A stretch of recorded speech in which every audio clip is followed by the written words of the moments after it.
Welcome to the Cambridge Tech Podcast, talking all things technology from the heart of the UK's tech capital.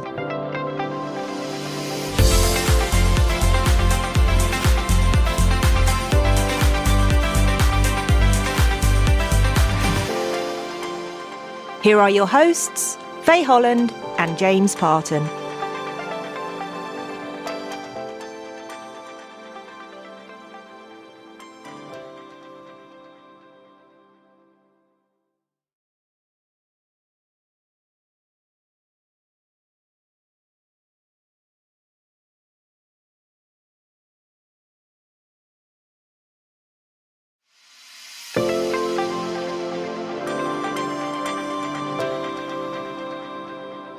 Welcome, Sheila. It's great to see you again. Let's start by you introducing yourself. Thank you so much. My name's Sheila Kissane Marshall. I'm the founding CEO of Buttress Bear, and my background prior to starting Buttress Bear was in civil engineering, and I know we'll touch on that and what that career looked like.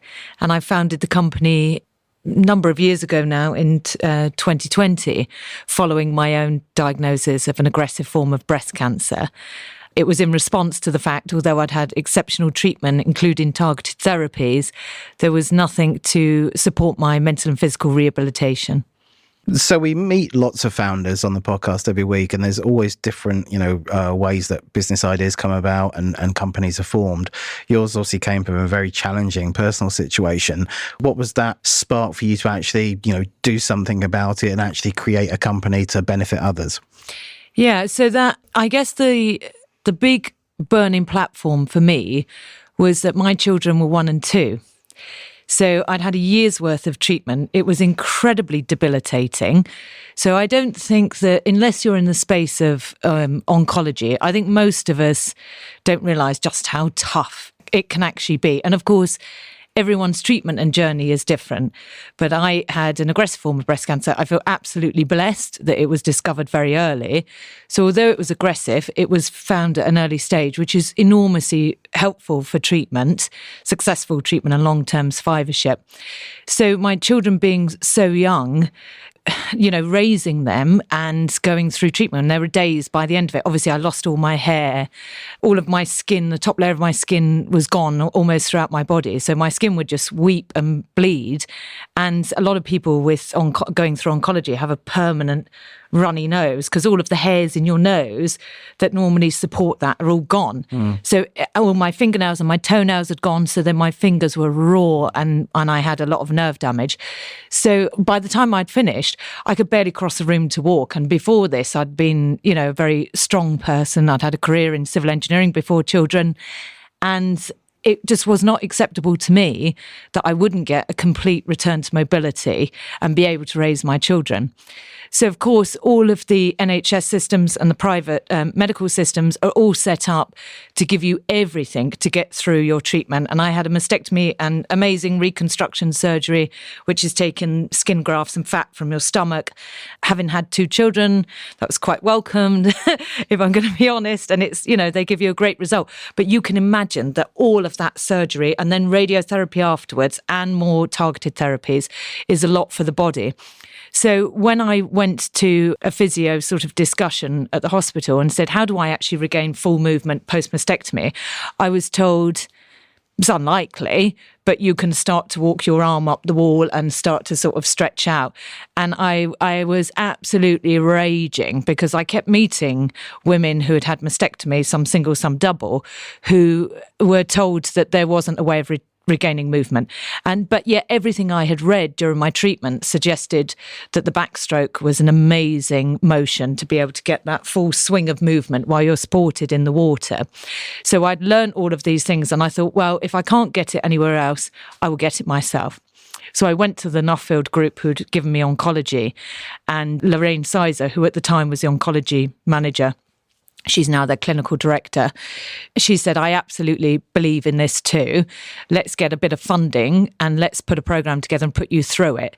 So we did. And over 12 weeks, I went from, a sort of drivelling wreck really and terrified and barely could move in searing pain to somebody who could run 5K, and this whole new lease of life. And I learnt to swim as an adult, and I learnt the backstroke. And of course, this has now given me 100% return to mobility.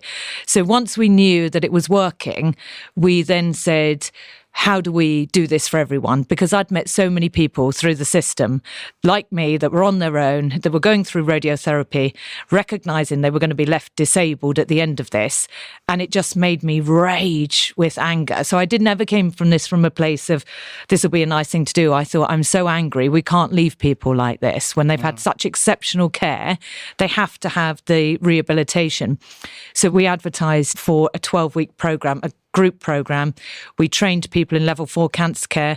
We run the classes at the Nuffield gym, and we put the posters up. I went and sat waiting for people to ring their bell and said, hey, listen, I've got this class starting and please come and we will give you your mobility back. We will support your mental health as well. And as soon as we got to 14 people, we launched and started a class. It's one of those funny things. You advertise it and they come. And we created this amazing community. And on World Cancer Day, actually, I put a note out to the WhatsApp group, we're all still connected, and said, whoever's around, let's get together.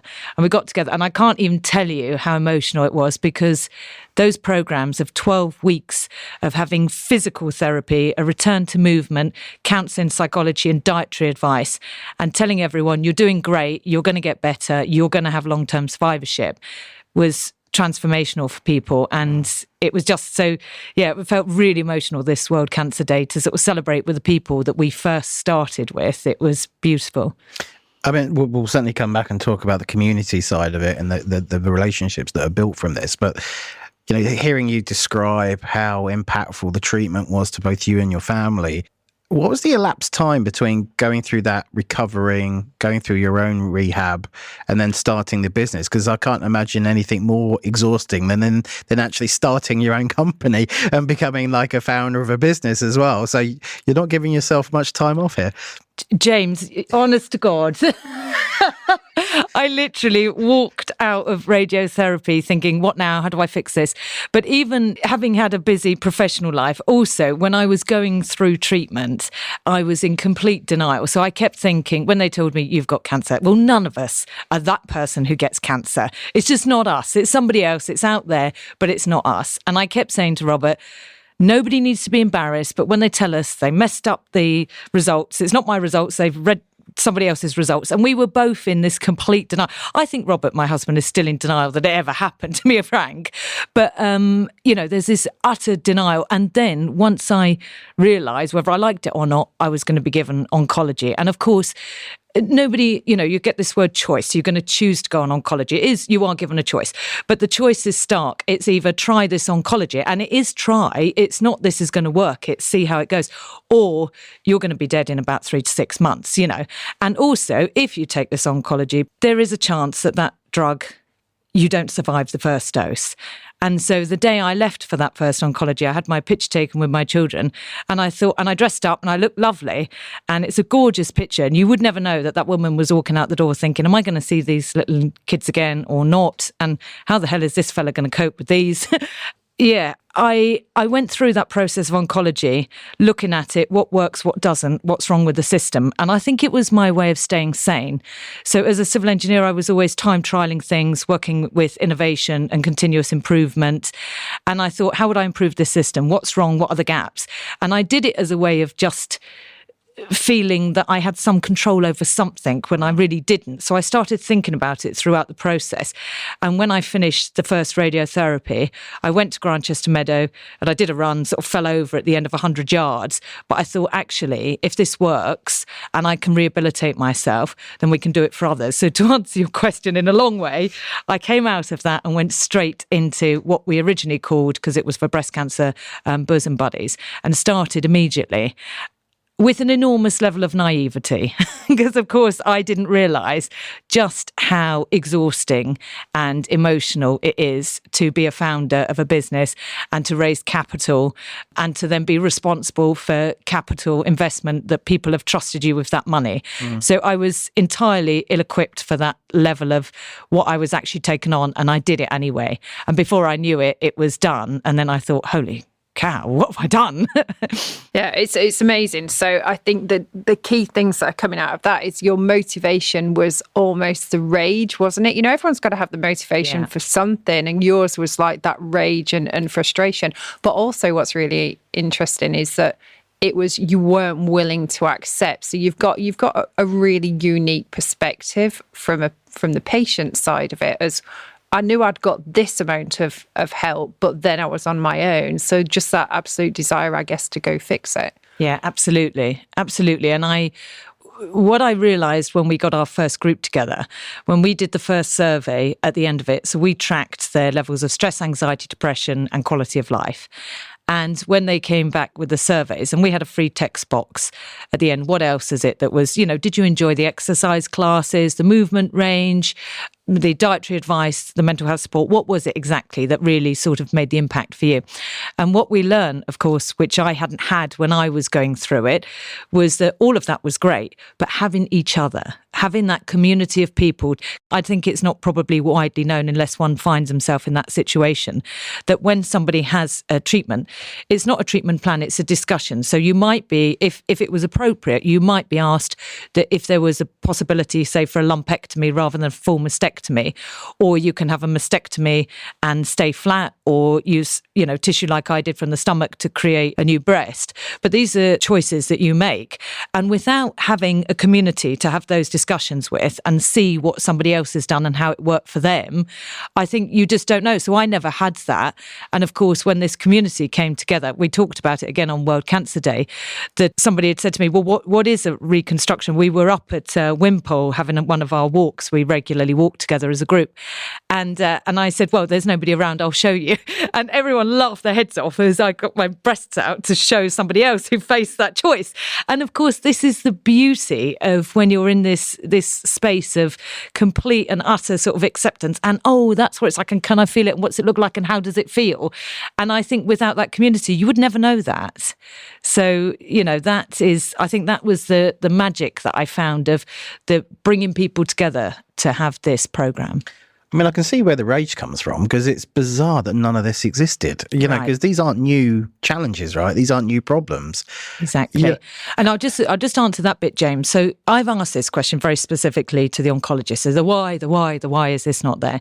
And of course, when it boils down to it, when you get to that third or fourth why and you sort of really understand, if you think back even sort of 10 years ago, when somebody had a cancer diagnosis or an aggressive cancer diagnosis, it was almost a death sentence, wasn't it? We all knew that there was a lot of people who died quite fast from cancer.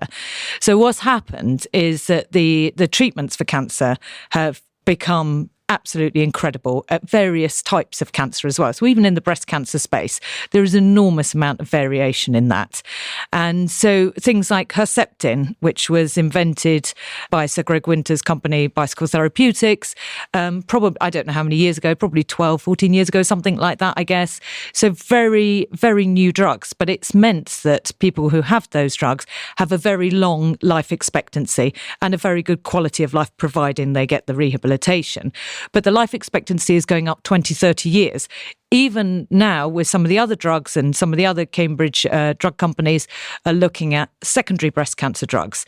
They are now extending lives of patients with secondary breast cancer for 10, 20 odd years, which is exceptional.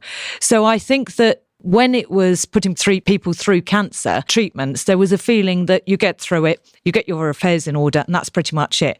But the world has moved on from that now. We've now got the ability to go back to work. We have to go back to work and earn a living, and we have the ability to have these long lives.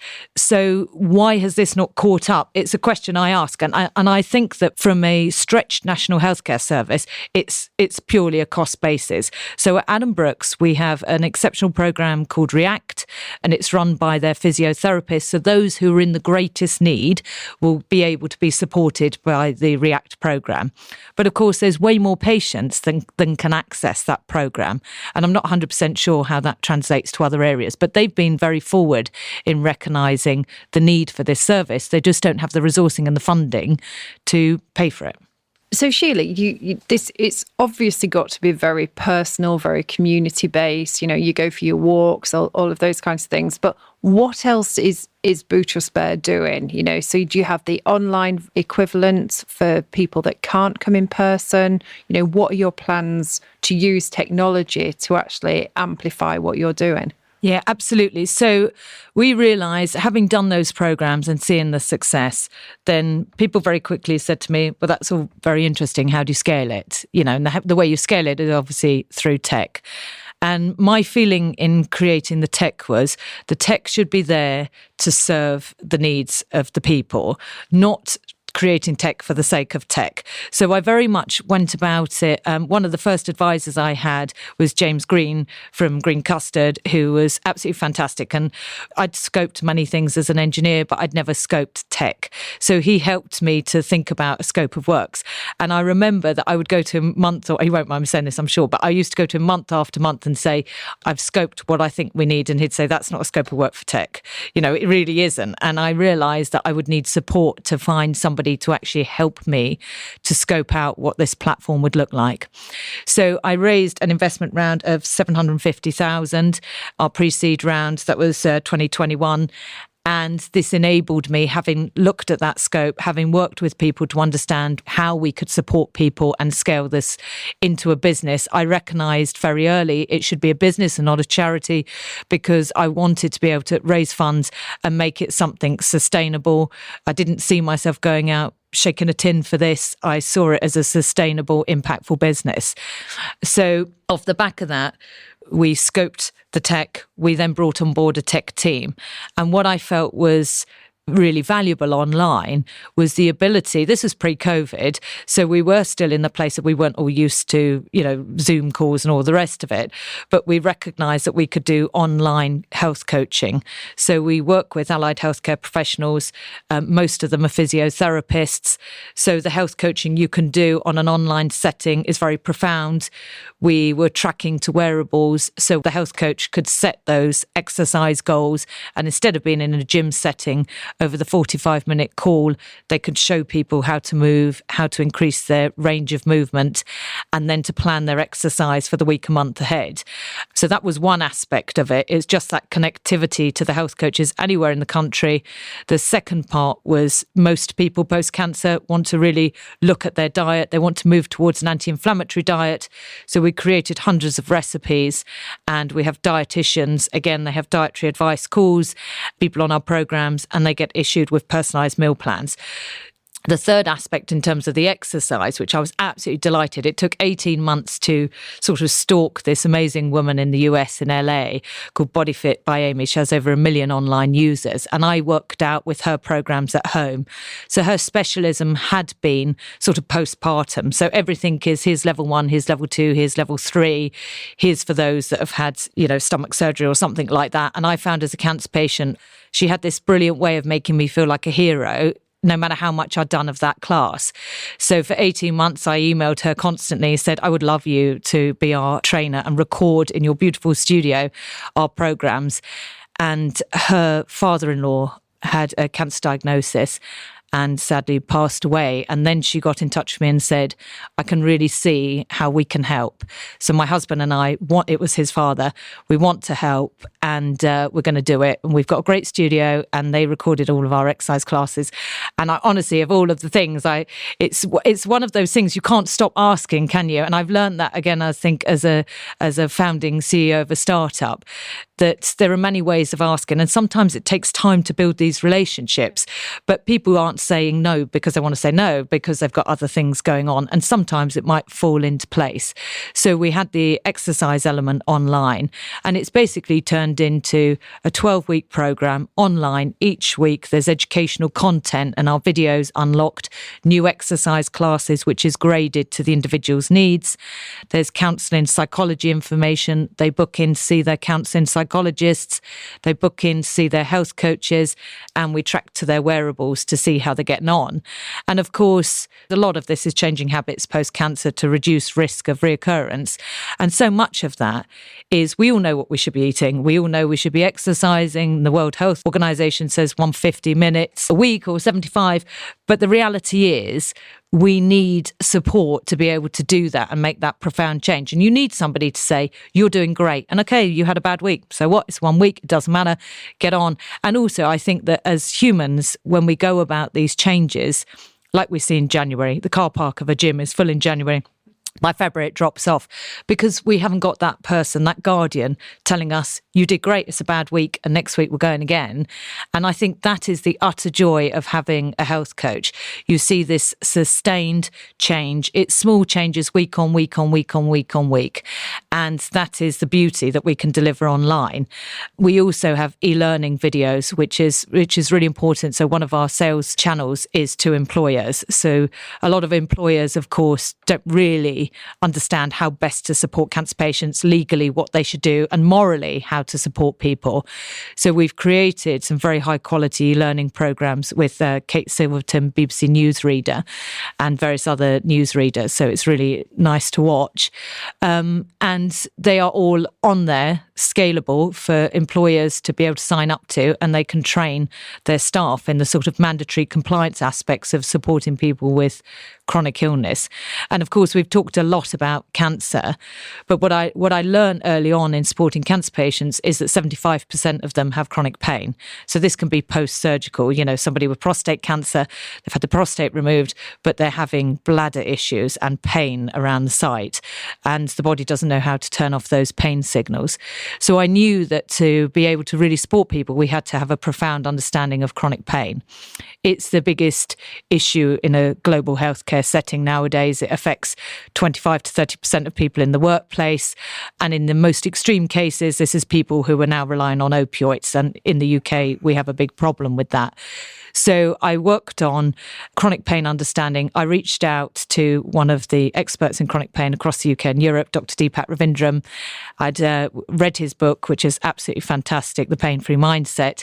And over a period of time, sort of stalked him until he said, yes, I will be your chief medical officer and I will design this program.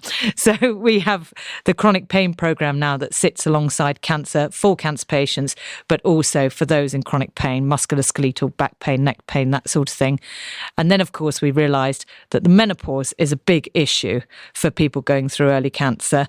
So we had a menopause programme, and we have a lady in Cambridge called Dr. Susan Unsworth who leads that, as well as nobody goes through chronic illness without a burden to their mental health. So we then realised that it was important for us to be able to support the mental health. And Dr. Sarah Baitup is our leading clinician for our counselling psychology programme. I mean, there's so much to unpack from that. But the first thing I wanted to come in on was, I mean, you just described there so many kind of product lines, content, e-learning, diversification in terms of the medical areas that you're covering, B2B, B2C. So when you first kind of were fueled by that personal experience and that anger that you described, were you always thinking that actually this is going to be, an opportunity to disrupt, I guess, medtech? Or did you start small and then just kind of uncovered more opportunities as you went? Or did you start with a big vision? Just kind of interested to how you approached that as a founder. I think it grew out of realising that, starting with the cancer, that there were these things that we had to have the understanding of. So we had to understand chronic pain and be able to support people. We had to understand menopause, and we couldn't treat their physical needs without thinking about their mental well-being and health. And I never saw any of this as being a passive app. There's a hell of a lot of passive apps out there that for all of these things and others. And are they impactful in driving change? I don't believe so. So my feeling was that we've grown into these areas because we've needed to be able to be a truly holistic company and supporting people's needs. And it's just interesting now that, of course, if you look at it statistically, the biggest statistic in terms of what we need is chronic pain support, in a workplace. And some of this, of course, was a response to who's the payer. So very early on, when you're, raising money, who is paying for this? And of course, one would imagine the NHS might be an option, but it's also incredibly difficult to get going in an NHS setting. So that wasn't an avenue that I thought would be the route to market. I saw the route to market is through employers, because I think I could see this trend was coming, that there is a greater expectation for employers to support the mental and physical health of their employees. They also have a hell of a lot to gain from it, because if you are not supporting people who are coming back into the organisation with a form of chronic illness, they're going to have large levels of presenteeism, absenteeism. It's going to affect your bottom line. So for that reason, I wanted to be in the employer space. And the other sort of area for us is, of course, insurance companies that pay out income protection. So income protection kicks in generally 12 weeks post going sick, and it can be 65 to 75% of salary until retirement. Happy days. This is a windfall for people. But of course, people don't want to be off work. They don't want to fall into that lifestyle of being at home and out of the normal life system, particularly those with young children. I'm sure it never feels good. And so we have a lot of value add when we work with insurance companies to be able to support people so that they don't go as far as having an income protection claim, but we rehabilitate them and keep them in the workplace. And that's great for everyone. And this is, we're seeing the government talk about people economically inactive. There's also a really worrying figure of 3.4 million who've got work limiting conditions. And this is showing up in the workplace, and they're in and out of the workplace. And I think that there's been, if you roll back 2 years ago, there was a hell of a lot of tech bought for well-being in the workplace. And a lot of it was quite passive apps. And I think that the world has recognised that, are they driving long-term behavioural changes? Are people actually staying engaged with them and getting something out of it? And I think that nowadays a lot of those sales are not being repeated because they're too passive. So I think there was this great drive for the trendy tech, but I would argue that the tech has to support the outcomes that we're looking for, and they should be clinical. So that's my feeling.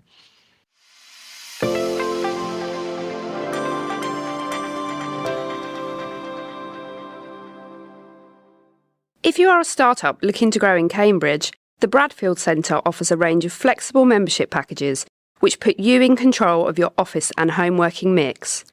There's a vibrant, collaborative atmosphere, on-site cafe, plenty of green outside space, and regular member social events. We also offer a range of high-quality meeting spaces for hire, and for tech event organisers, our auditorium, lakeside pavilion and atrium spaces are perfect to bring your communities together for in-person and hybrid events. For more information, visit bradfieldcentre.com or call 01223 919 600.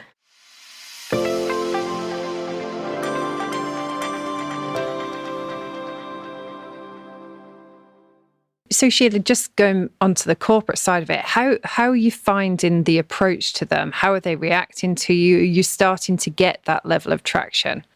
Oh, Faye, I think it's really tough because we have been in this world of health and well-being. Well, two things. First of all, when companies selling health and well-being solutions, they tend to be selling in the assumption that only 4 to 7% are using it. And obviously, from my side, I want all of the cancer patients and those in chronic pain to be using it. I want to see them getting better. So I'm driven by that. But when you are pricing health and wellbeing solutions, the general pricing of, your EAP providers, any health and wellbeing benefit package, it is being sold in at a low level of usage in the organisation, which I think is a great shame because, again, you don't drive impact. And it's also an incredibly low rate per employee in that organisation. So, a cash plan provider will be selling that into a large, or it could be an enterprise company, for a couple of pounds per employee. What can you do with that in terms of sustainable, meaningful change to somebody? Very little is the answer. So we've seen a wave of that. And we recently priced for one of the really forward-thinking health and wellbeing companies. And we priced them a policy to be able to support cancer, chronic pain, mental health in the workplace. And we came up with what I thought was a very good figure because we introduced group-based programs as well as, one-to-one programs. On a group, obviously, the price is, 6-8 times lower, basically. And it was too high. and that was at sort of £7 per employee. So we've had to really go away and look at what can we deliver and still make meaningful change in the world of this pricing. And I've seen in construction, we called it a race to the bottom, where, you know, there was these big contracts for work and contractors would price lower and lower to win the job, and they'd rely on claims.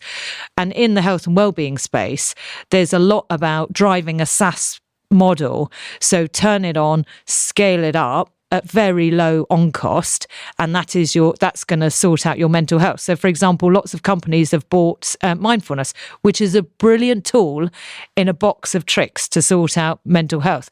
But it is very different to counselling, psychology, health coaching, dietary advice, and it's very hard to compete with a 50p per employee app when you want to provide £95 an hour counselling psychology. So it's tough. So we have made early sales. They're companies that I think really value the impact that these programs have on people. We see a 67% reduction in clinical depression, and that is an incredible result. We have 100% of people completing our programs.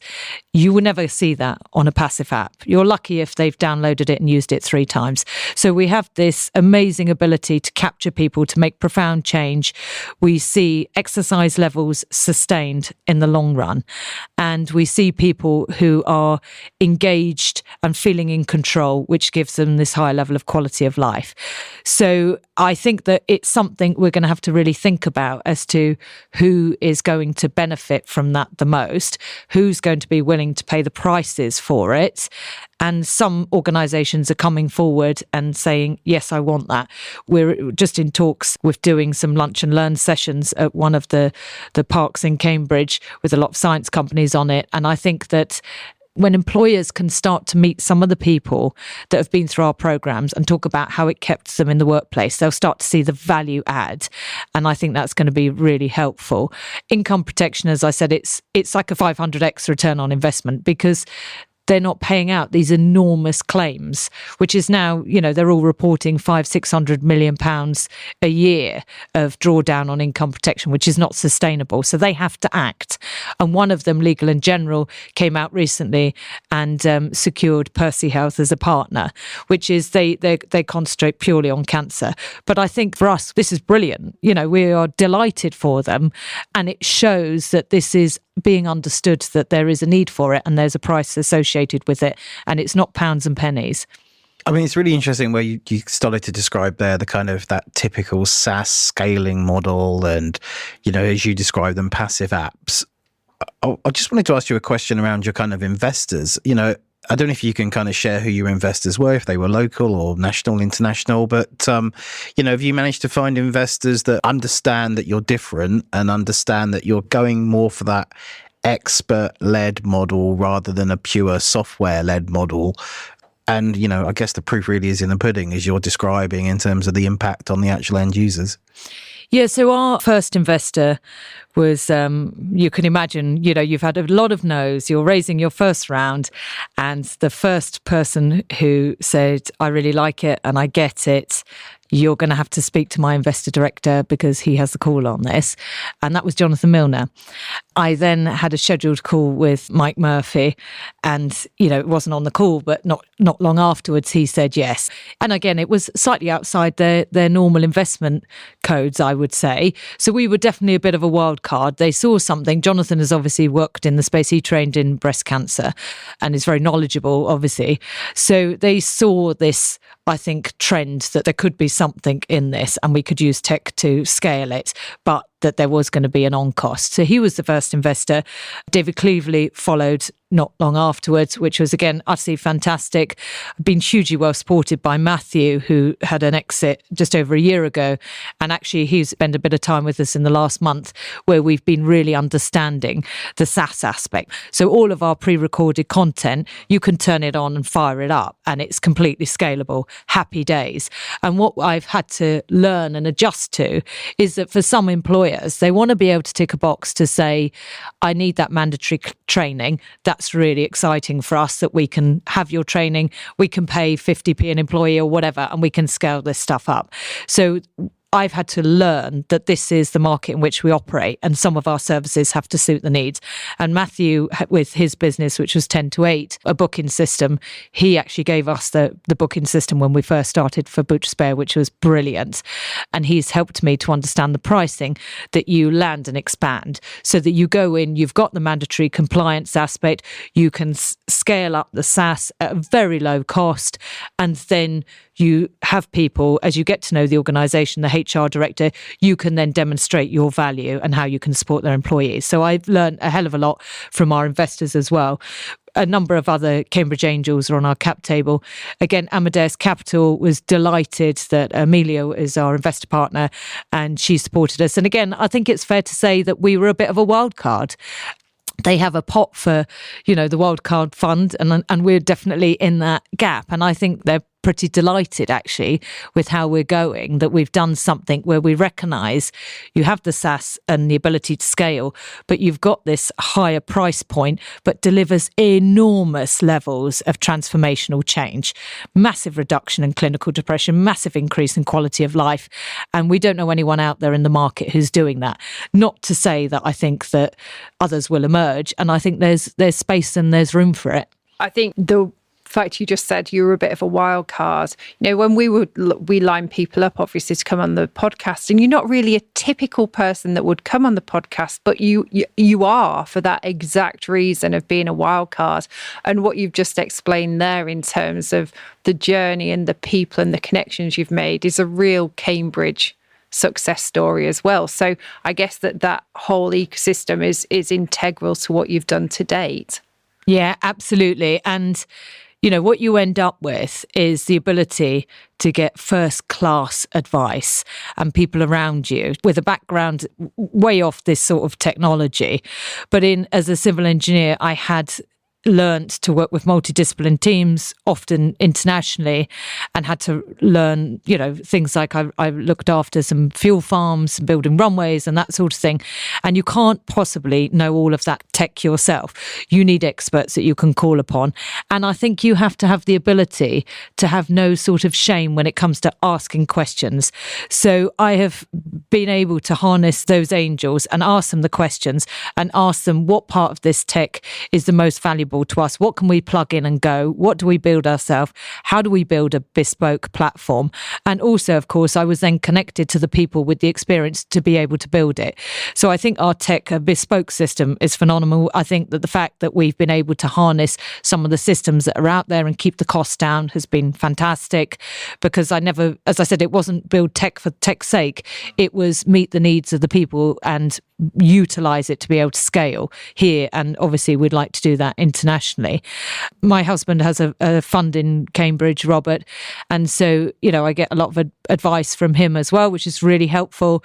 Our chair is Barnaby Perks. He's scaled IESO, so he has lived and breathed it, and he's been a fantastic chair for me, because I was really against that, the idea of having and forgive me for having a man telling me what to do. Having worked in construction all those years, I thought, oh God, I can't take it. But he's been an absolutely brilliant chair. We have a really wonderful, honest relationship where we give out to each other, and there are times we get on absolutely brilliantly and we are great mates and we'd love to go and see a match together or something, and there's other times we can't bear to look at each other. And I think it's just this level of flowing honesty.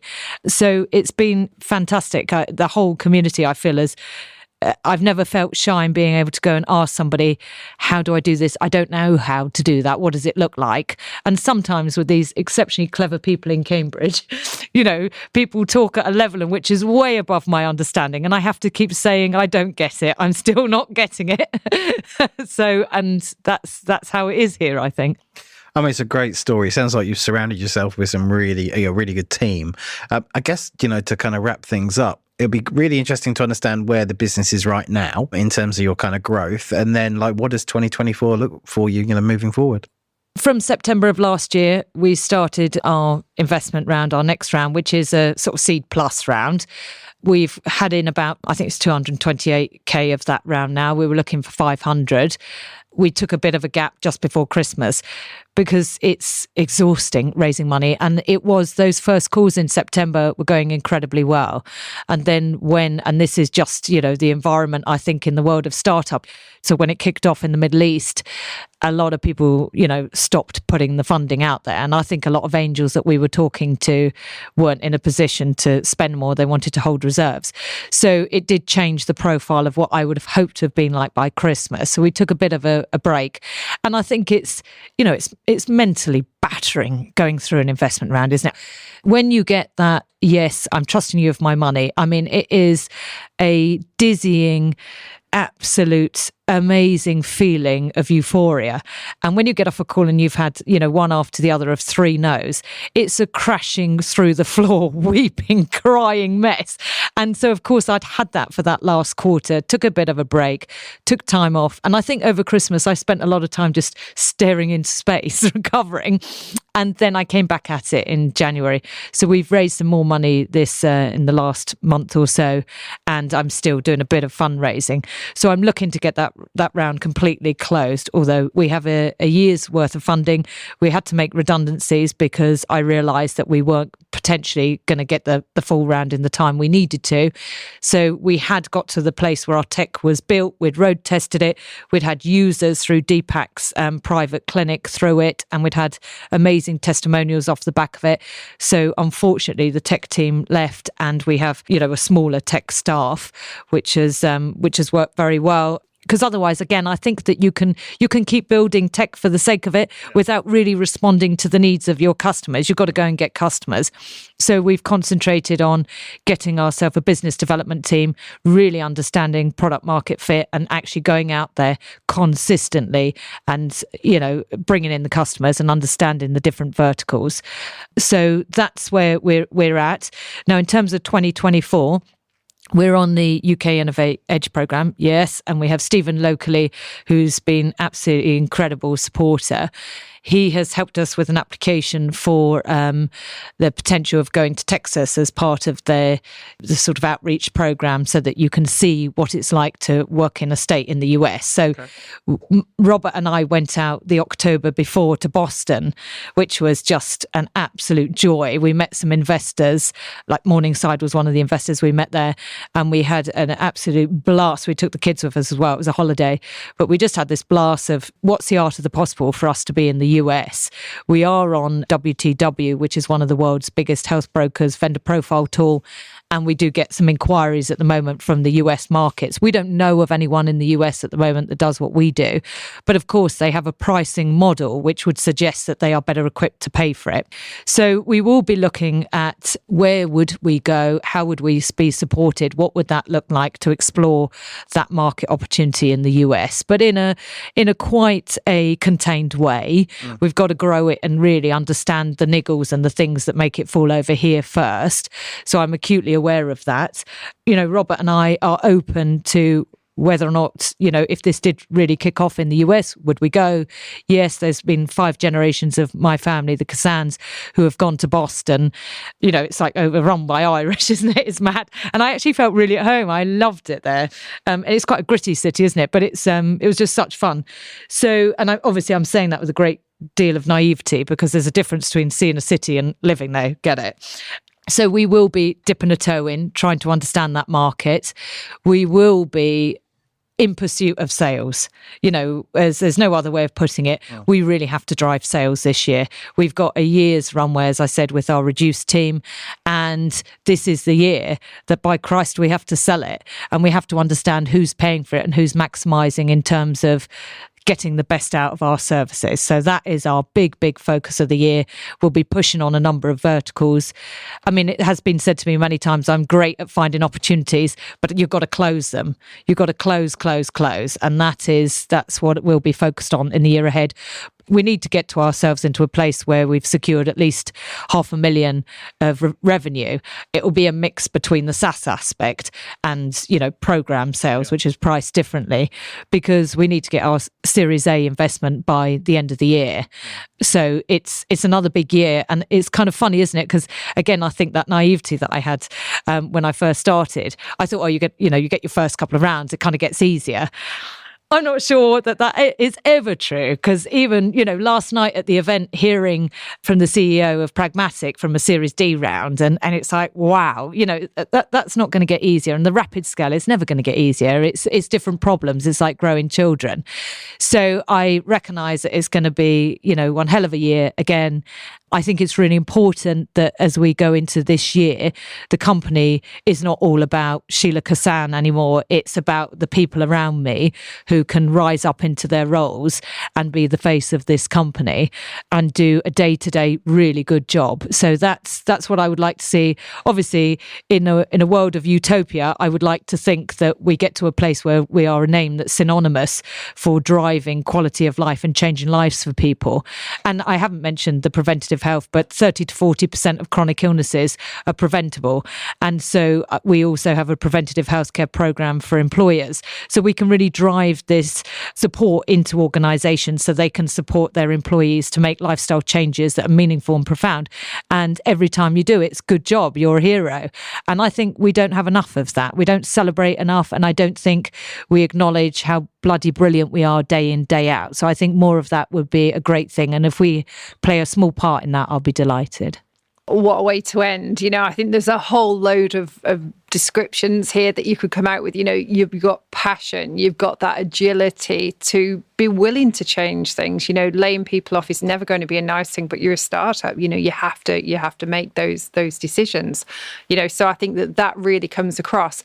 And one of our earlier episodes with Fabo Shakuri from Phantom Technology, after it aired, he got lots of calls from investors. So fingers crossed. Please do. Fingers crossed. That might work for you as well. I would love that. We have room in the rounds, and we would welcome some extra investment. And I think it's money well spent. And I think anyone who is listening, you will know people who have been through an illness, and you will recognise that at the end of their profound and brilliant treatment, it's been really tough for them. And so being able to offer that support, as I said, it's a joy to me, and it's also, I think, profoundly life-changing for the individual who receives it. It's great. Thank you so much for joining us today. Thank you so much.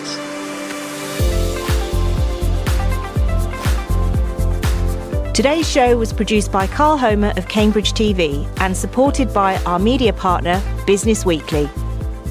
The Cambridge Tech Podcast is available on all major podcast platforms and on cambridgetechpodcast.com. If you've enjoyed this podcast, please give it a 5-star review. It will really help others discover the show.